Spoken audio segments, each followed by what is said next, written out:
real estate investment trusts. Real estate investment trusts. So common reasons to set up or use this kind of trust structure now these days is two things.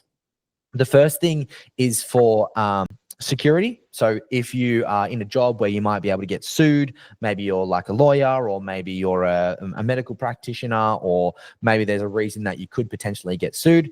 If you do buy these assets in a trust structure, they're a lot more secure. So the second reason is for working with different certain thresholds. So for example, the land tax has just gone up in Melbourne. And so let's say that you owned, $4 million worth of assets in Melbourne in your personal name.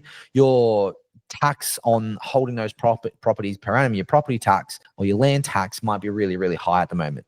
Whereas if, let's say, for example, with the assets that you had, there was 4 of them. If you had bought each individual one within a different trust structure, well, the land tax that's calculated on each of those is going to be on a per property basis, not on all of the properties overall. So I don't know what the rough numbers are, but let's say, for example, if you owned it all in your personal name, your land tax might be, let's say, 20 grand a year. Again, I'm just throwing numbers out the window here as an example.